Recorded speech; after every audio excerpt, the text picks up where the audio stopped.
You're listening to the Sonny Brown Breakdown. Now, it is time to break it down.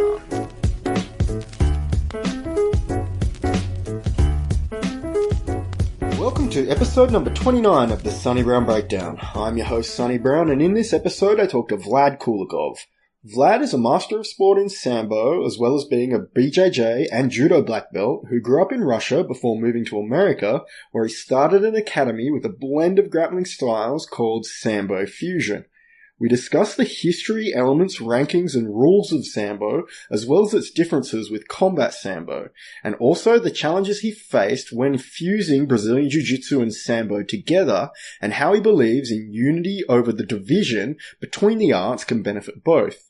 And we finish by discussing his time training at Sambo 70, a school in Russia that combines both academic and Sambo training. So Vlad's a great guy, and it was of course an excellent discussion about Sambo. If you enjoy it, please send any feedback through onto the website at sonnybrown.net, also active on Instagram at sonnybrownbreakdown. And now let's go to the podcast. Vlad, how are you this morning, mate? Doing great, thank you. Thank you for the invite and opportunity to educate people about Sambo and possibly about my blend of Sambo and Jiu-Jitsu. That's what we like to hear, that blending, taking things forward and creating a bit of, fusion of styles together. It sounds all very interesting. Yeah, it's one of my mottos, that unity is over division, So people are very tribalistic by nature, unfortunately. I mean, there are good parts to it, taking care of your own. But then there is also depreciation of something that's not your tribe. So a lot of people in Sambo dislike Jiu-Jitsu for butt scooping. And a lot of people in Jiu-Jitsu dislike Sambo for being too brutal sport without finesse as Jiu-Jitsu possesses. But so you see, that's a tribalistic way of thinking. So I'm all about unity versus division. So I'm like, guys, why not have both, those arts are not exclusive, but vice versa. They're mutually complementary. And that's my life outlook generally. And like, for example, Muslims versus Christians, right? We both believe in God Almighty. So instead of looking for division, I look for unity. We believe in the Almighty, and so forth and so on. Sorry for my diatribe and rabbit hole a little bit. This is the place for rabbit holes and diatribes, so don't worry about that at all. Okay. No, I like it.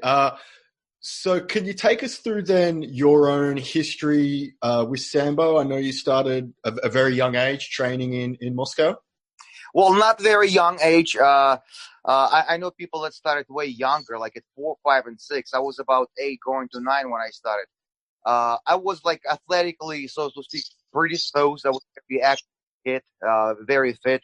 Like in Soviet Union, I never ate in a restaurant until in my 20s. So all the food was home cooked. And my dad was an athlete and a bit of an inspiration. So by the time I properly and formally start training, I was primed and ready to go, so to speak. My older cousin, my 8-year senior cousin, was going to technical school in Moscow because he's from Ukraine. Actually, from Moldova. He's ethnically Ukrainian, but he was born in Moldova. Sometimes it gets confusing in former USSR republics. And I would go and visit his practices, and dude, it was like combat-Sambo. So they wrestled, they kickboxed, they did proper Sambo. It was so awesome. And I was completely like enamored with all of that, But I was way too young, and my practice was just basically him giving me piggyback rides, And so one day he's like, you know what? There's like an academy literally across the street. Why don't you go and check it out? And little did I know that one of the most prestigious academies, possibly the best. Of course, I will not argue that. There are a lot of good Sambo gyms and academies in Russia, but it's certainly one of the most prestigious, one of the most well-known. And it was like 2 blocks away from me. So he brought me there, and I never looked back, man. The first time I stepped my foot on the mat, I fell in love immediately. I was swept, not just foot swept, by the wave of love, and never looked back. Like I was warned, if I start my own gym, I'll get bored, because once you start teaching for living, it might become a duty as opposed to your hobby or whatever. And nothing could be further from the truth. It's like the opposite of a dam, you know? Like when dam breaks, at first it's like avalanche of water. There's a lot of water. Eventually it slows down and becomes trickling. And with every year, it's bigger and bigger, you know? So like I could not be happier with the choice of my occupation as a grappling instructor. Beautiful. And so my understanding, you did have a bit of a competitive career as well within Sambo. And did you do combat Sambo as well? Yes, I competed only once in combat-Sambo, and it was right away in a world stage. Unfortunately, I lost. I didn't do bad. I did pretty good actually, but I did not medal at that event. And as far as Sambo, yes, so like proper Sambo, I had an extensive background, and to today, it's my most pedigreed, competition sport, so to speak. And the reason being, like for example, often people ask me, what's the difference between training in Russia and America? And there are plenty of great American athletes, like Americans constantly win and place in wrestling, so there's a great pedigree for that. But generally, and again, guys, it's generally, I'm not I'm not saying it's an absolute rule, but and especially specifically when I was growing up in 70s and 80s, have to pay for sports. Sports were free, and the attitude towards training was always very professional, even from the young age, because the coach's salary depended on my performance, and my classmates. So the more tournaments we won of more quality, the more money coach received. You know what I'm saying? So some people start martial arts or grappling because they have bullies in their lives. They have to save themselves. Maybe they have ADD or self-confidence. None of that was the case, in my case. It was all about performance, you know what I'm saying? If you did not like what coach had to say, coach would be like, bye, I don't care. So, and plus I was in Moscow, which is a very heavily populated city, you know what I'm saying? So there was a lot of people. Yes. So yeah, from the very young age, I started to compete, and I won plenty. My most notable win in Sambo were 2 All-Soviet Cups. I placed second in one, and I won the other one completely. And the one that I won, I took first place. I beat everybody by submission, except for one kid that I beat by points, and that's the kid. He became a world champion like 3 or 4 years later. And it's in the States. I placed. I never won, unfortunately. It was so weird. But I placed a few times in USA National or USA Open or whatever. I took second and third, but unfortunately never the first. It is always reassuring if someone beats you in competition if they then go on to great heights, isn't it? It's like, okay, I can understand. Right. I can understand it wasn't my day that day. So yeah, maybe you can take us back just into and let us know a little bit about the history of Sambo, because I know I believe it was developed as for the military, as a mix of styles, and maybe that can lead into combat Sambo, which I find fascinating, especially the part where headbutts are still legal. Oh yeah. But let's go. Up until recently, groin strikes were allowed as well. I mean, people generally would not do them because it's a gentleman's rule, but in the rules it was allowed, which is the most bizarre thing to me, because there's no heel hooks still, But headbutts and nut shots are fine. Yeah, it sounds brutal. So maybe we can take it back to the formation of the sport and just how it kind of came about. Got you.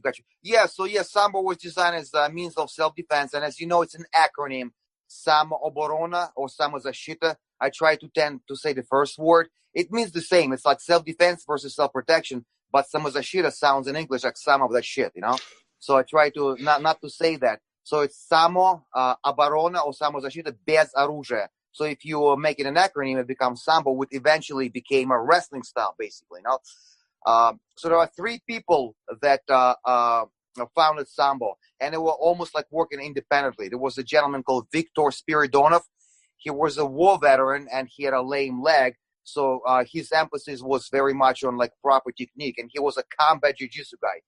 The second guy was Vasily Shepkov, who was an orphan raised on Far East. And because, of the geographical location, he moved to Japan and became the first ever Russian black belt under Jigoro Kano himself.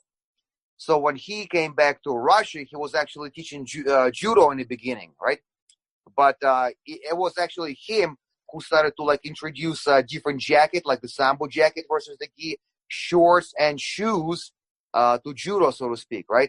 And unfortunately, he got repressed during infamous purges of late 30s, 1937, due to his ties to Japan. He was claimed to be a Japanese spy, and he was eventually executed. Legend goes, and it's legend as a theory, that actually Spiridonov was the one who ratted him out, who complained about Shepkov. I don't know, but like it sounds plausible. And then it was a gentleman named Anatoly Kharlampiev who solidified all the knowledge, started to give the nomenclature, started to write first books, etc., etc.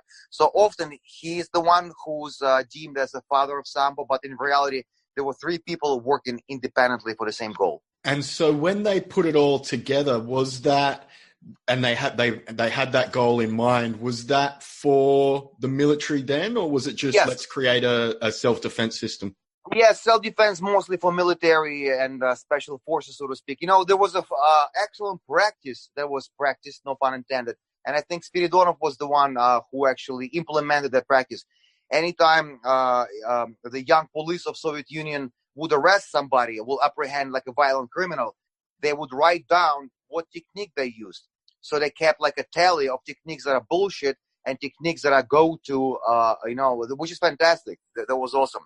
I thought it was a great practice and a very interesting one. Yeah, that's amazing. Yeah, military and police. So yeah, eventually that chokes and strikes and everything else, but slowly, just due for safety and ability to practice with masses, it kind of slowly graduated to become wrestling styles for years. And only like in mid-90s, combat Sambo started to resurge again, and until it resurged to the point as we know it today, combat Sambo with shin pads and gloves and headgear and stuff. Yeah, so that's fascinating that they kept a tally of techniques that worked and didn't as kind of like an early, scientific filter of... Yeah, absolutely. Research and develop, baby. It's beautiful. And so one thing from an outsider looking in is I've always been told and knew Sambo for being a leg lock heavy martial art. And I was wondering, or at least, utilizing leg locks maybe before other people had taken them into account. Was that happening from the very start, or was that a later addition into the art? No, I believe it was happening from the very start. Some people say that there was like a bit of a catch influence on leg locks and Sambo, perhaps. So the thing is, a Sambo has a very specific leg lock game. It's not nearly as refined as modern Jiu-Jitsu game. And it's strictly due to rules. Like, for example, we do not do heel hooks. There is no heel hooks in Sambo, right? Period. But as far as leg tanglement, you can tangle legs any each way. You can do the reaps and the honey holes, and you can attack with all that. And there is also a ground time restriction in Sambo, right? So once action hits the mat, you're given literally a few seconds, to see what's going on. And if there's no activity, because some people are stand-up wrestlers, referee will send you up if there's nobody being active. And if something's happening, referee will give you a few seconds to set up a submission. And then once submission is locked in, you're given 1 minute to finish, right? So if you do not finish within 1 minute, no matter how close you were, you're going to get stood up back to neutral, okay? And moreover, in Sambo, if you stand up while you're being leg locked, if you can stand up on both feet for no less than 2 seconds, it's considered an escape because you can kick somebody a punch in theory and you restart standing. You know what I'm saying? Yeah. So we don't all the sweet time from the bottom to set up the, ashi, whatever, and elevate people and then play and be very refined. You're given a very specific rule set with a very much of a limit on the ground. So you have to go crazy lean. That's why we have a lot of sliding ankle locks. So when you premeditate, your attack on standing position and you do it to the ground or rolling knee bar, things of that nature, And sometimes it looks almost accidental, but it's not accidental. It's very much a premeditated move and very well pre-rehearsed. So that's because our leg locks were not looked bad upon, and because we did it for a long time, that's why Sambo has like this infamy or fame, if you will, for leg locking. but like I told you, it's slightly different and it's not as refined as Jiu-Jitsu. Sure. Well, I think even, in the last 5 years, there's been such a development on the Jiu-Jitsu side. It's got, improved over everything else available. Now, I believe there's also, you can pin people in Sambo as well. Is that correct? Yes. So Sambo pin or hold down, удержание, is a combination of like a wrestling pin and a judo pin. So I have to have body-to-body contact. So there's no cradle pins, no banana split pins. You can use them to submit, but not to pin, right? So it's going to be chest-to-chest, side-to-chest, or back-to-chest control with fixation of your partner's shoulder blades on the mat. However, you don't have to pass guard. So if I'm in a half guard and I collect head and arm, that's a pin. Or if I'm in somebody's full guard and I can get chest-to-chest contact and hold it there, it's a pin as well. And it's 20 seconds, just like in modern judo. Only in judo, you win the match completely after the pin. And in Sambo, you can score maximum of 4 points. That's how they show, 4 points. It's either 2 points for 10 seconds or 4 points for 20 seconds. And the maximum amount of points is 4. So it's either 1 full pin or 2 10-second ones. After that, if you pin somebody, there is no more scoring. You're wasting your time. You have to go for submission. Okay, and they would eventually stand you up then after that timing, presumably? Or somebody, and nowadays also, like for example, the blueprint of a match became much, much closer to judo than it used to be a couple of years ago. So in Sambo, you can, before the match expires, before time expires, you can win by disqualification, of course. You can win by any legal submission. You can win by a clean throw, which means I throw somebody on their back and I remain standing. So it's just like Ippon and judo, only criteria is a bit harder, And then thirdly, you can win by 12-point spread. So let's say I have 12-0, 13-1, 14-2, and so forth and so on, right? So you have to work for 12 points to tag somebody. But now, like 3 or 4 years or so, the tag victory is 8 points. So if I throw you for 4 and pin you for 4, match is over, It's still not versus judo, but it's closer to judo versus old school Sambo. Okay. And one thing you mentioned in there was a chest to back pin. Is that like back control? No. It's not back control. Chest to back, meaning, rather back to chest. Like my partner is on his back being pinned, and I'm facing the ceiling just like him, like a. Okay. Yeah. Gotcha. So you could, be. Yeah. I get you. The only way in Sambo to score is to throw somebody or pin them. There is nothing else you can do, right? Oh, of course, if you get like warned, you can get, scored against too. But there is no back control, there is no back takes, there is no sweeping, no passing, and no escapes. None of that gets scored. You only score the pin. Okay. And so then moving into the combat Sambo element that, of course, introduces strikes, I guess is the main thing. Is there any other rule changes for that other than the introduction of strikes? Yes. So it's weird how like you don't score strikes, like in boxing 10-9 in a round or whatever.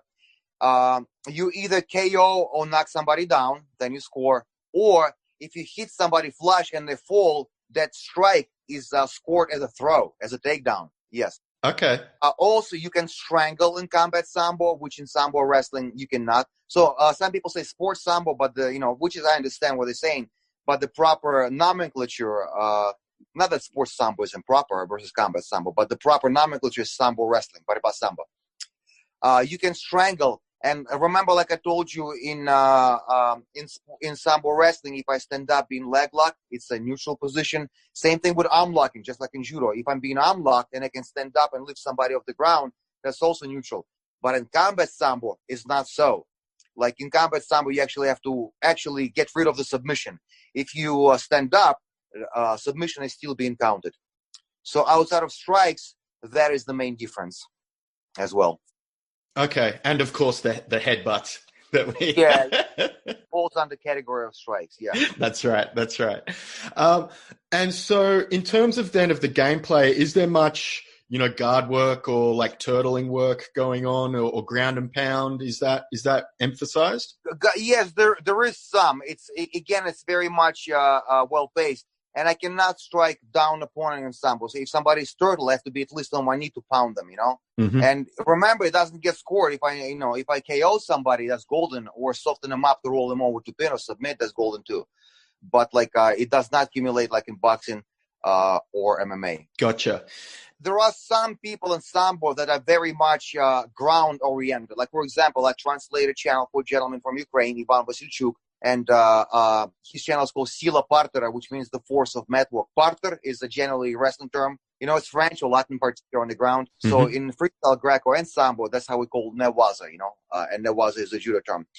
So he's a big mat specialist. My great-grandfather, as far as lineage, so to speak, was a big mat guy. And there are some people that are most of their wins come from ground maneuvering, but still you have to be very good at stand-up. You have to understand how stand-up works, even if you're not very good, but at least to counter that, so to speak, right? So there's one particular guy, Pankov. And dude, the way he plays like Jiu-Jitsu, So Sambo rule set is very wide encompassing. You can do Jiu-Jitsu-like maneuvering. It was so weird. It looked like guard pull, man. You love those matches. They are not your typical Sambo matches, but it's possible. And, some Gracies competed and won in Sambo because they were able to blend their style into the Sambo. Like Hickson. I think Higan actually took second place in 90 or 91. Yeah. He lost to clubmate Dmitry Kabalia by a clean throw, but he tapped everybody up to that point. And Jean-Jacques Machado competed too. I know he's doing rolling knee bars, etc. So you can be a ground guy, but you have to know how to defend being thrown and how to drag somebody down, even if you're not a good thrower. You know what I'm saying? Yeah, I get you. And then, so the striking elements, are they just taken from boxing and kickboxing? Yeah, pretty much, man. Pretty much. Some people go into combat-Sambo from traditional martial arts like Kyokushin or Kudo, or Taekwondo, whatever. But generally, yes, the hand techniques are pretty much boxing, and altogether striking is just like a generic kickboxing. It's not like Muay Thai or Karate. It's just like whatever works, man. Whatever works is a good way to sort things out, that's for sure. And so now for people getting into Sambo, like in this day and age, how do they, is it just clubs run, or is it through a program, or how do they get into it? Yeah, got you. Sambo is a very hard sale, It's like a red-headed stepchild. Not as bad as catch wrestling. Yeah. But listen, so, I'm so, remind me of that question. Like, people ask me, what's the difference between training in USA and America? And I'm like, dudes, I cannot train you the same way I train, because I train 7 days a week, or maybe 6, 6 formally, and 7 I would do some by myself. I would train twice a day. And you guys, and I was 8 or 9 years old when I started. You guys come to me in your 20s, 30s, you have families. You cannot, by definition, train like I do, I will impart some methods, but it's like comparing apples and oranges.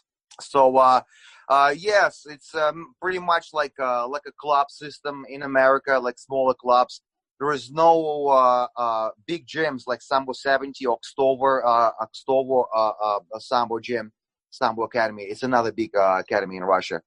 So just like a shitty grassroots, I wish it picks up or whatever, but it's a hard style, because Jiu-Jitsu is extremely effective, and it does not take such a huge toll on your body because there's no falls, for example, Mm-hmm.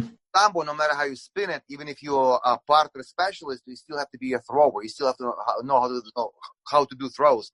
And once you come like in Sambo in your 30s, man, it's very intimidating.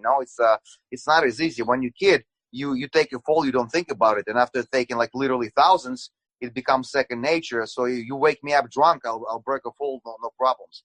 But it's not not that I fall asleep drunk. But it's it's a hard sale. But there is grassroots movement. I wish it was more. Believe it or not, Sambo in America, for example, was way more popular during the Cold War, because during the Cold War, FILA, now it's called UWW, United Wars of Wrestling, but it was FILA. FILA governed 3 wrestlings, freestyle, Greco, and Sambo.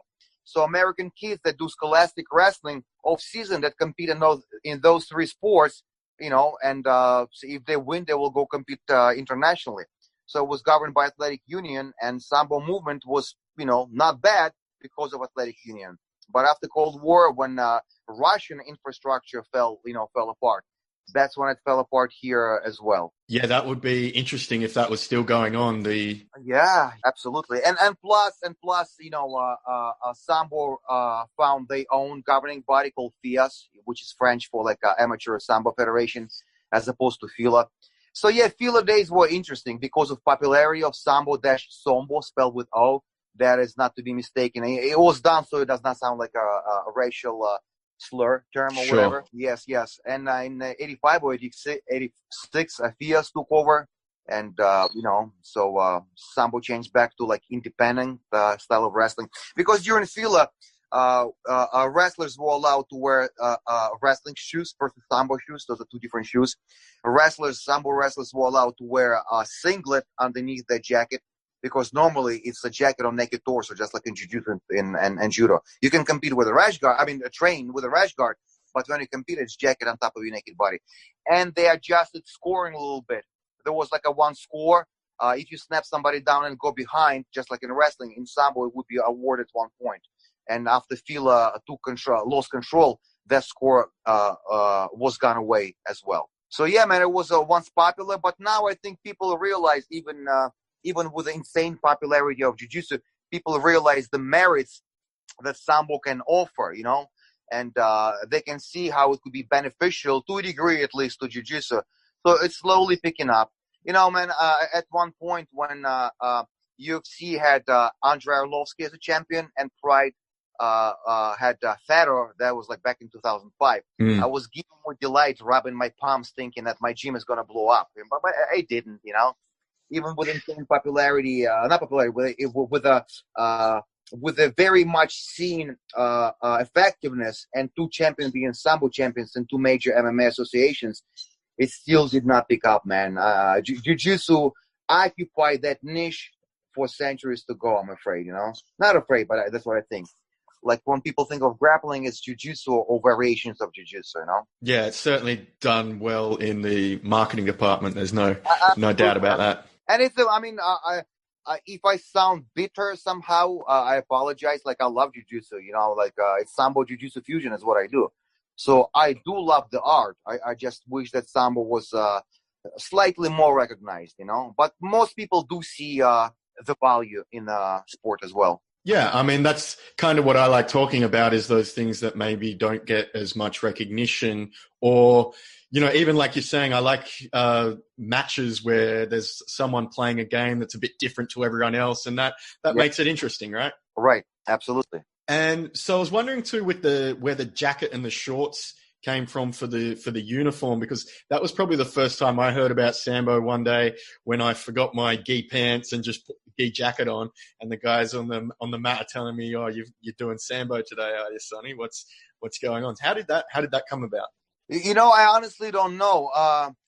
Maybe they just wanted to look different from judo. Russia back then, like late 20s, early 30s or whatever, was all about physical culture. You see a parade of physical culture people or whatever. It's all about cult of body, healthy young men and young women or whatever. Maybe they just wanted to show awesome quads in those shorts. I don't know. Never know. And epaulets on a jacket. There are two things. Number one, it was supposed to be represent military jacket with insignia on epaulets. And number two, some indigenous like folk style wrestling styles, like in Georgia and Mongolia, have vests instead of jackets, and the only way to grab is here. So apparently that little grabbing device was put there to invite those people, because it's a familiar grip for them. It's all legend. I don't know. Sounds plausible to me. Sure. And then, so moving into just, how you trained and then the differences. Obviously, you were saying you were training 7 days a week. Yeah. One things I've heard about Russian wrestling is they don't drill like Americans do. They're more playful, or is that in Sambo? Do you guys drill, or what's a typical class? Well, number one, everybody works their asses off. Like, everybody works hard.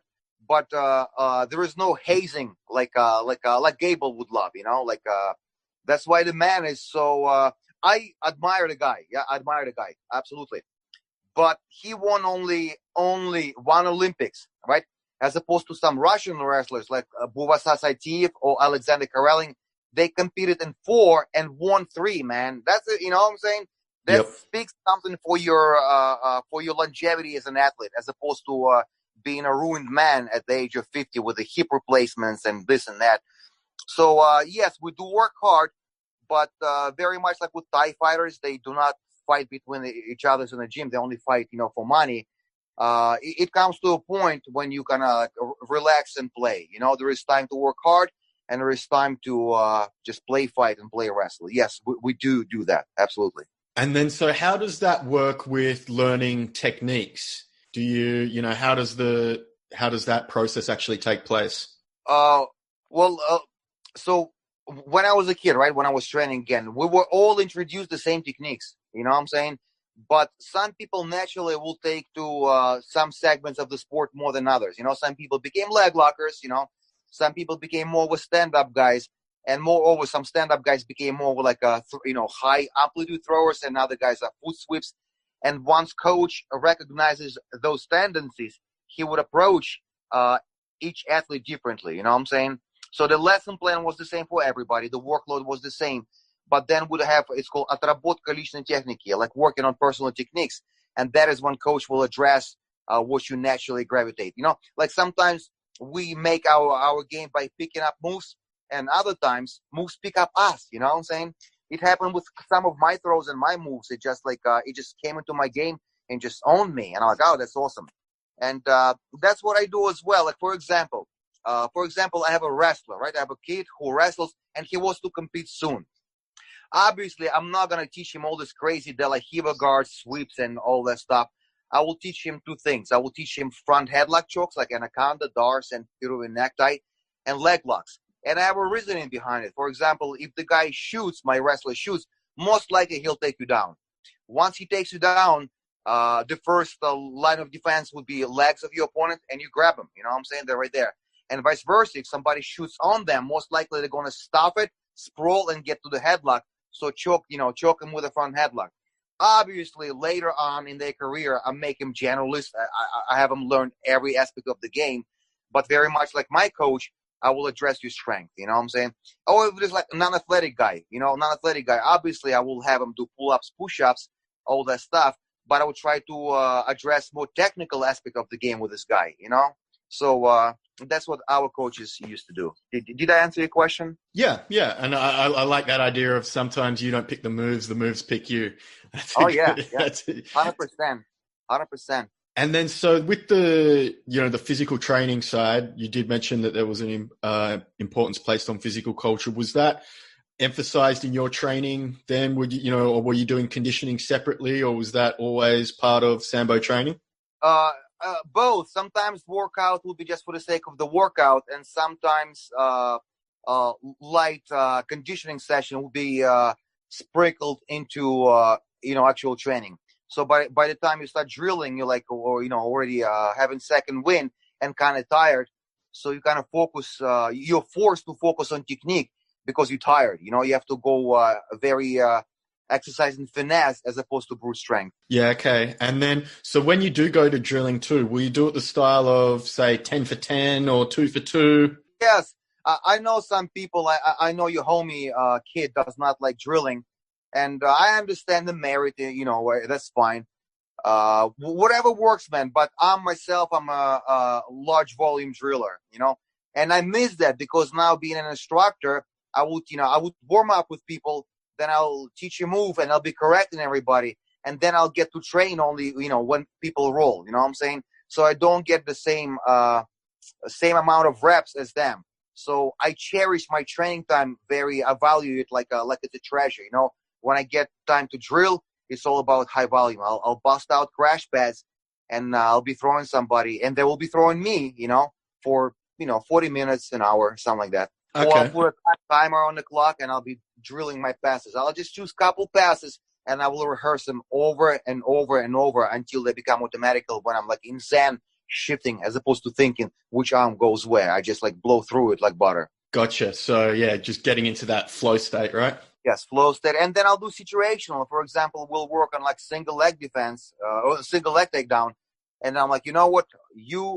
Wrestler A, grab wrestler's B leg. We'll start from there. All right. So you do defense and you do all your finishes. Like I will isolate the skill as opposed to just like general wrestling. And other times I will have specifically deliberate practice. I'll tell myself, Vlad, this time I'm only going to be doing armbar on the left arm. And that's all I'll be doing. Or I'll only be passing. Like after I pass, I'll let them regard and I'll be passing again and passing again. So I specialize my personal training like that as well. Okay. And then so when you're, fusing Sambo and Jiu-Jitsu together, or when you started doing that, how did that, first come about for you? It happened very naturally. So my formal Jiu-Jitsu training was non-existent until like 2015 when I met my good friend Mike Palladino way before 2015. But in 2015, he introduced me to his coach, Formiga. And that's when I started going to Formiga's place and actually train proper jiu-jitsu. But before that, I would compete against jiu-jitsu guys, basically like learning stuff from videos and, coming up with my own stuff and trying to fit my Sambo into jiu-jitsu, Okay. And then when you started to teach that on your own, what were some of the challenges that you found putting those two together? Well, like I said, people, middle-aged people or not beginners, it's usually the throws.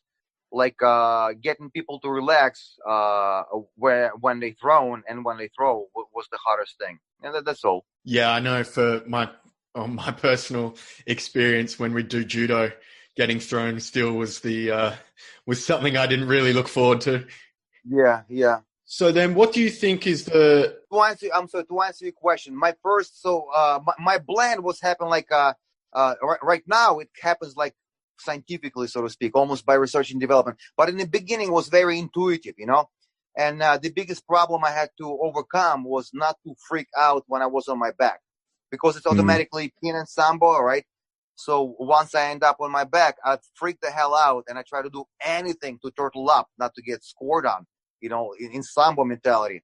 And by doing so, I would expose my back and get choked out repeatedly, It took a while to develop confidence and calmness being on my back. So that was the big challenge for me, Yep. because but people that come to me, often they're beginners, so they don't have any preconceived notion of what it should be. So it's easy to impart my vision on them, And so now that you mention you're taking a more logical approach to it and doing research and development, how are you going about that? Well, just trying to seamlessly combine standing to ground, and trying not to have any gray areas, because if you're good at something, it only means you're not so good at something else, So very often good throwers are not very good on the ground. So I forcefully try to divide my training into 50-50, like literally 50. Maybe sometimes for older people, 60-40, being 40 being stand-up and 60 ground. But like my true intent, my truest intent part is have my game, and the game, the way I see it, is 50-50 in a precise ratio like that. That's my goal and that's my intent, that people are equally as good standing up as they are on the ground. Nice. And you mentioned like the setting up of submissions for on the ground while you're still standing, or, getting the submissions from the takedown. Yeah. Like, for example, my guard passing, I'm a black belt. Obviously, I'm familiar with passing. I can pass guard, but with some guys, it's goddamn impossible, So if they try to tangle with me stand up, I usually try to throw him in such manner that I land past the guard, you know what I'm saying? So if you whip somebody hard, sometimes you land in a side control already. So that's my goal. And other times they'll full guard, and then guess what? Then I don't complain, I don't complain. I just learn how to pass guard better. Okay. And then with the crossover from Sambo going into MMA, it obviously sounds like a tremendous base for anyone wishing to compete in MMA, especially combat Sambo. And I think with, probably Khabib would be the best example of someone coming from that base. How much of his style do you see as being combat Sambo or as being Sambo, and what kind of other Got you. Number one, Khabib competed in an alternative combat Sambo association, not the fierce one. They will compete like on a square mat versus the round mat. Mat could be square, but the competition area is circle, right? Versus the square. Plus, they did not require shin guards or headgear, right? It was a little bit more brutal. He also comes from Dagestan, which is like a hotbed for wrestling, So naturally, he dabbed in freestyle wrestling as well. And sometimes the way he rides his opponent is almost like a freestyle wrestler. Obviously, he throws and takes down and just general ground control, ground domination. He's very much Sambo-like, but he's not like a pure Sambist. I remember seeing, was it a BJJ scout breakdown of his? And I was saying some stuff, and some stuff he does, we just do not do in combat Sambo. The way he rides people is good for MMA, and it's not very valuable in combat Sambo simply due to rule set, But yes. He's got, like I said, he's his own eclectic guy. There's a lot stuff from Sambo. There is some stuff from freestyle wrestling, and there is some stuff from even Scholastic. And another thing, about Khabib, people don't know how excellent his guard is because he's such a top fighter, but he's got a goddamn mean guard, man. Yeah, the couple of times he's been put on his back, he's very offensive off his back. And that's my guard. That's my contribution to guard. I'm like, I became way more patient and calm and control on the ground from my Sambo days. But still to this days, I'm not, that patient. Like, I don't have patience if you have somebody in my guard for goddamn 5 minutes trying to set up a submission, So usually, if a sweep or sub does not happen in a minute or minute and a half, I try to just get the hell out, I have a bunch of maneuvers, a bunch of hip heists when I try to isolate somebody's head or arm and just pop right back up. That's my personal thing. To me, there is a merit and a value in that method. Like, I teach a lot of standing up if your guard work is not successful. Yeah, that can certainly throw a lot of people off. I know, just standing up when people are expecting you to stay there. Man, I cannot sweep you, I cannot tap you. I'm bored, and I will do something usually successful to pop up. And then, so who are some other people that you'd recommend looking for in MMA who are coming from a Sambo background that you'd think would be worthwhile looking at? I used to be like a complete maniac when it came to MMA. I would order every pay-per-view, but my focus kind of have shifted a little bit, maybe because I'm older, I'm 45. So I still prefer that to football, whatever, but I don't follow as much. So I'm just like, Fedor was like a prime example of Sambo in MMA. He was the epitome, the textbook of Sambist in MMA. He was just awesome. And still one of my favorite fighters today. Yeah, and I know maybe we can talk about how the Sambo ranking system works, because I know he was classified a master of sport or something like that. Is that how it works? Yes. So there are 6 degrees, very much like judo cues, right? So there's 3 for juniors, 3 for adults. After you complete those, you become what they call candidate to master of sport. Okay. Master of sport means that you placed or won in one or couple national events. The next, and that's what I am. I'm a master of sport. The next ranking hierarchy is called master of sport of international category, which means that you won or placed in a continental event. So for Russians, it's a European championship. For guys from Uzbekistan, it's going to be Asian championship, And master of sport of that's master of sport of international category. And the last one, the pinnacle, is called merited master of sport, which means that you won or placed in Olympics or World Championship. And because Sambo is not Olympic yet, it's the Worlds. So that's how it goes. So Fedor is merited master of sport. He's like over here, He's 2 heads above me in his pedigree. And that sounds good, because that sounds a very merit-based system then. So you can spend your time, get the ranks, but if you don't compete and place, you won't get it? There is merit because so my coach had nothing to do with ranking me, okay? It's only me winning tournaments and moreover winning high-quality tournaments as I progress.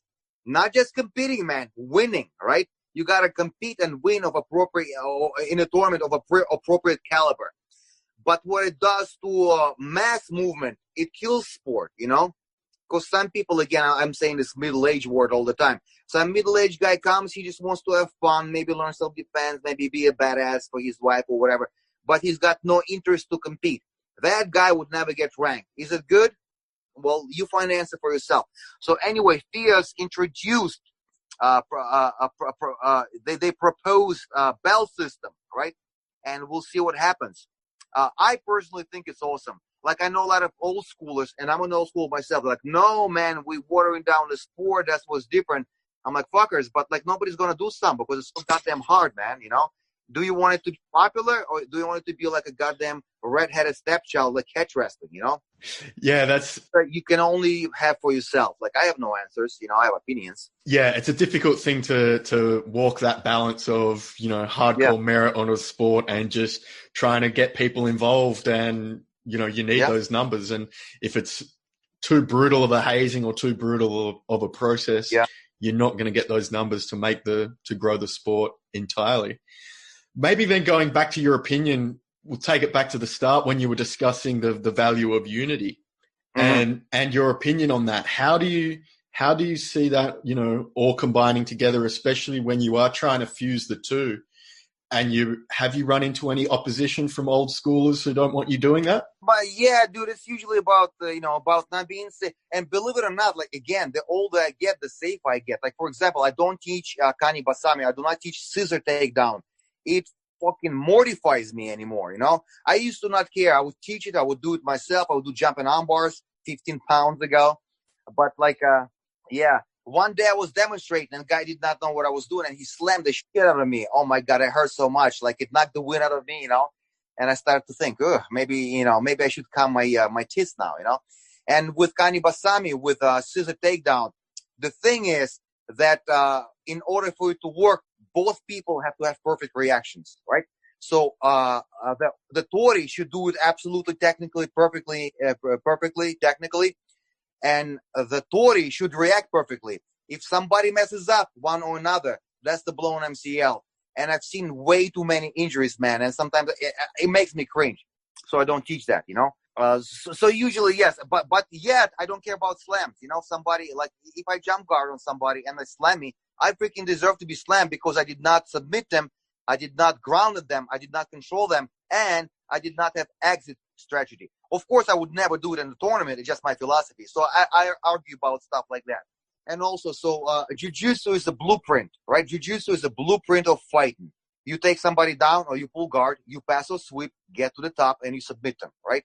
So grabbing legs, meaning that you do not know how to exercise the blueprint, means that you're a cheater or you dummy, you know? You do not know how to do jiu-jitsu. And Sambo guys like victory by any means. So that's the division. But I see both Sambo and jiu-jitsu as submission fighting style. You know, armbar is an armbar. Obviously, you go about armbar different ways. But the final line, you fucking armlock somebody. So that's what I see. I see both arts not as two different blueprints, which they are, but as submission arts. So I seek for unity. Does it make any sense? Yeah. So you are looking at the similarities between the two. Versus the differences, Yeah. And I guess you're probably going to find what works between the two are pretty much should be roughly the same, right? Yeah. I often like the praise I get during my seminars often is how well I explain the difference and what I should do in both arts and what I should do differently in one art versus the other. Okay. And so then is there, you know, what's the Sambo scene like in America now when you're teaching? Is there much happening? Yeah, there is some, like I said in the beginning, there is some grassroots, there are clubs. And I know, I think I know every Sambo club owner, you know, because it's a small, tight-knit community. But I also get seminars from judo people and jiu-jitsu. And, you know, like, I try to Trojan horse Sambo into jiu-jitsu. I'm like, yo, guys, the Lahiva guy is cool. But you know what else is cool? Inside trip, you know?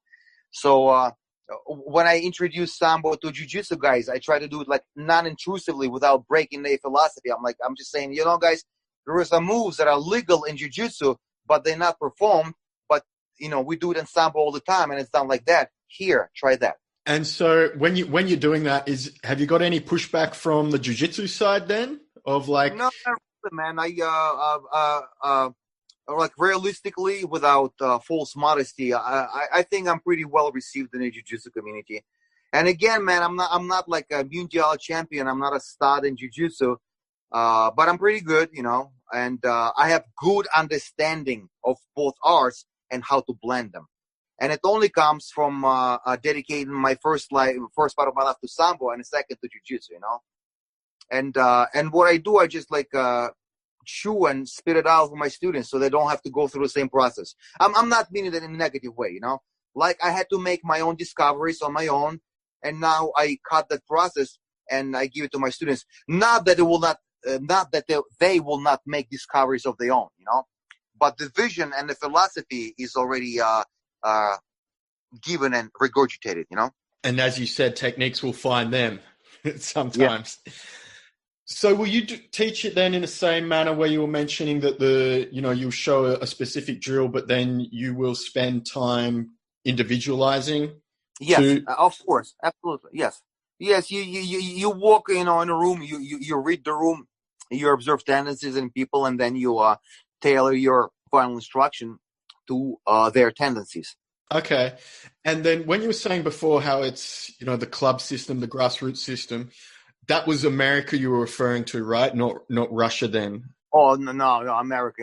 In Russia, it's awesome. Yeah, the grassroots system in Russia for any combat sport is like very, very refined and developed. And then, so will people be getting into that then at the young age still? Or? Yeah. Yes. Yeah. Like Sambo competitions, man, they're like nearly non-existent. There is like there is a national tournament. And that's it, And then clubs try to organize tournaments, and often, not always, but often they're not ran correctly. There is like lack of educated referees and staff.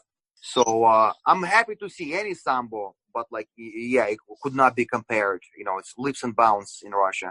Maybe one day pace is going to be the same. I don't know. We'll see. Yeah. Who knows? And then, so in Russia,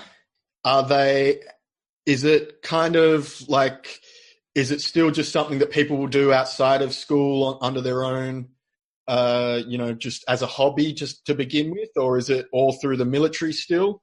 No. You can, yes, military or civilians clubs, And Sambo 70, I don't know if I mentioned it. It's like it's a academy. So I go for my geometry, algebra, and geography.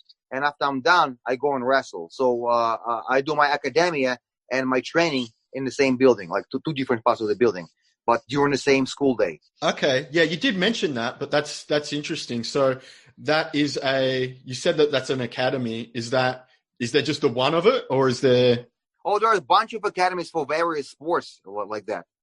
There are regular clubs or sections. Like I go to my normal school, and then when I have time, I go to my club and train or whatever. But Sambo 70 is academy where you gain your academia and your sports knowledge in the same building, in the same school day. Wow, that's interesting. And so that. I'm glad I mentioned that. Yes, it's different, man. Yeah, because I've never heard of that before. So, and that's you went there yourself, is that right? Yes.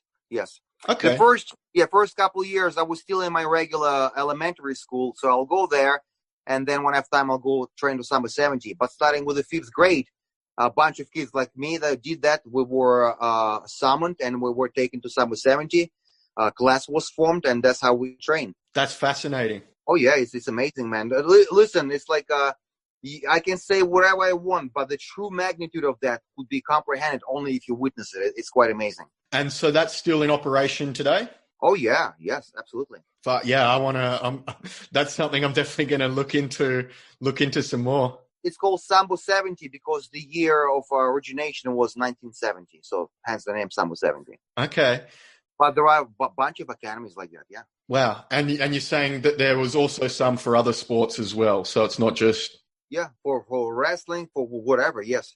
It's a specialized sports school, that's what we call it. Специальная спортивная школа, specialized sports school. And you can see those for various sports. Fascinating. That sounds like a school I would have liked to go to be honest.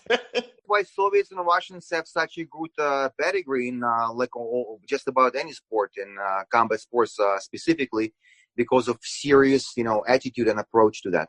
Yeah, and I guess that would then explain the training 7 days a week is because you're... Yeah. Because I go to school and I train every day, yeah. That's beautiful. It's something I wouldn't mind getting into a bit more and finding out. And then, so I guess the coaching staff there would be full-time just as like normal teaching staff, and then you've got your full-time Sambo staff as well. Correct. And then those coaches, how long do they, have they been doing their 20, 30 years, obviously? Something like that, man. Dude, so I'm 45, and there are still coaches that I know from when I was a kid. They still coaching there. And often what happens, like graduates of Sambo 70 stay there and become coaching staff there, So it's like a family type of deal. That's fascinating. Well, that's certainly something to look into for me a bit more. And I know if people want to look into you a bit more, I know you've got some DVDs with BJJ fanatics out there. And what if people want to get in touch with you and check out your style along with that DVD, how do they go about doing it? I have DVDs and information on different platforms. Jason Scully, he's fantastic. A Grappler's Guide guy. He's got my product, and we're about to shoot Sambo encyclopedia or Sambo curriculum, right? So that's that. Then I have stuff with BJJ fanatics. I have 2 sets with them.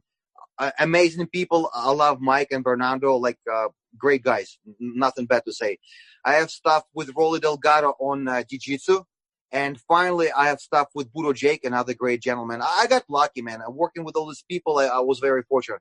And I have stuff on Budo videos. I have my Sambo for Jiu-Jitsu, no-gi set, and I have my Georgian grip. And as of now, I just got done filming my own curriculum for Sambo Jiu-Jitsu Fusion, right? And it goes from white belt to brown belt. And I filmed it. I'm going to be uploading it on my website very soon. And it's going to be a pay-per-view type of deal, like Cornelius Online, Marcelo's, Mendes brothers. So there's going to be curriculum, and I'm going to be updating like miscellaneous videos as well. So people would be able to test through me if they want, or if they just want to watch it and do whatever the hell they want with it, it's going to be available as well. And like I said, curriculum is fixed. There's only so many moves or whatever, but I will be updating the miscellaneous section. And guys, check out my YouTube channel. It's free stuff, right? Sambo Fusion. I post a lot of cool posts, I think, on my Instagram, Sambo_Fusion. So you can check out that. And you can get in contact with me through both platforms as well as Facebook. On Facebook, I'm under my normal name, Vladislav Koulikov. So if you're interested in learning Sambo seminars, please do hit me up. Beautiful. And your website address for that curriculum you're going to be putting up? It's www.sambofusion.com. Beautiful. Well, that'll certainly be something to keep an eye on, and I'm very interested to find out more. After we hang up, so I'll send you a few videos. I will send you that guy, Sambo guy, who plays like Jiu-Jitsu, and I will send you, and feel free, criticizing, giving me any thoughts or whatever. I will send you a couple of videos from my curriculum. What would you prefer? Passes, sweeps, leg locks, arm locks, throws, or chokes? Oh, that's the buffet to choose from, Vlad. It's gonna make it hard for me. Let's go. Let's have a look at throws. Let's do throws. I knew you were gonna say that. I will send you a couple clips of my throws as well. Beautiful. Well, you have a great day, mate, and we'll be in touch in the future, and we'll talk some more. Sonny, thank you very much, man. I enjoy your breakdowns. I know there is a couple. There's Brandon, there is BJJ Scout, and there is you. You're awesome, and thank you once again for this opportunity. Hey, thank you so much for giving me your time, and hope to do it again in the future. You got it, brother. Thank you. До свидания. You have been listening to the Sonny Brown Breakdown. Until next time, you can visit sonnybrown.net to find out more ways to break it down.